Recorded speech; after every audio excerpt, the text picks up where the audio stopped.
just been involved and seen this epidemic. Okay, well let's talk about that. That's good.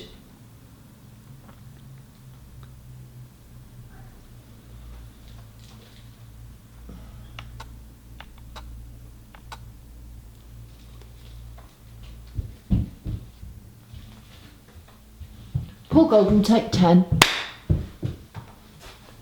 In my recent work in Hungary, Slovenia and Croatia, I've seen a tipping point happening with this Break the Silence, where women share information about the abuse they suffered. They stand up with a placard and some words written. The solidarity, the strength in unity that comes from women sharing their stories and realising they are not alone is very powerful in causing action. The action in Parliament are changing the laws around childbirth to be more respectful. So when politicians are women and saying bad things happen to them, they want to make it better, this is creating the action we need. Momentum is happening, the tipping point is being achieved, but we need more. We need more people to not just say what happened to them, but what they would like. If we can focus on the solution, which is more respectful maternity care, we can achieve this, and it is being achieved. But I would say that in general, would you say in general women are being abused in childbirth? How would you phrase it? I feel uncomfortable saying that women in general are being abused in childbirth, but yes, this is a reality, it is a truth, and even by kind, patronising clinicians who you may thank. I was at a birth recently and we genuinely thanked the clinicians afterwards, and they were our abusers. They had abused the woman, they'd held her legs apart, they'd forced her vagina open, they had given her intravenous drugs that she didn't want or consent to, and yet they did it in a kind of a jolly, happy, we're here to help, but you must do what we're telling you. There was no choices. And yet somehow that created a feeling that we were indebted to them and we were grateful to them. It's almost like the victim thanking the perpetrator. And this happens in hostage situations. It's the Stockholm syndrome. It can be very rapid when you're vulnerable and naked to be given clothes like prison clothes, and you wear these clothes which are symbols of the powerful system that you're in, and you become compliant in that system.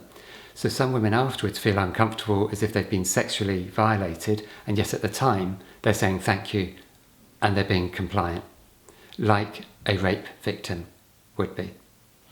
Would you say, you said something else, a really good answer. Would you say that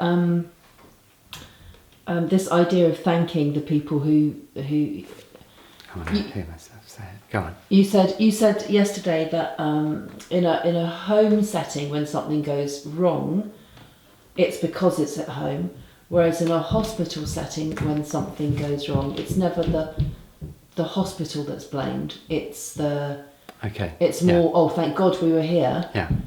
Rather than thinking, actually, that's been caused because we're in the hospital. Yeah. There's a great unfair scrutiny of home birth or of women having choices outside the system.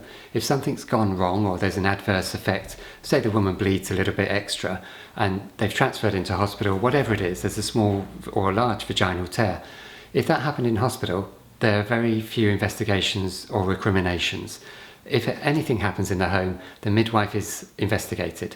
The woman is told what a naughty girl she is. This kind of language, this kind of attitude. Even some doctors have said, we will send the police to your home. You're putting your baby at risk by having a home birth because you're fat, because your BMI is high, because of some perceived risk. Risks are not actual until they eventuate, and they're all theoretical.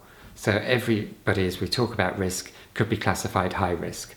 It's a woman's choice to birth how and where she chooses. When somebody chooses to birth at home, they are often scrutinised and find fault with the birth, whereas in hospital they're so busy they're not finding fault when there's actually contributed to causing the big problems that do happen, like hemorrhage. Great, Paul. Is there anything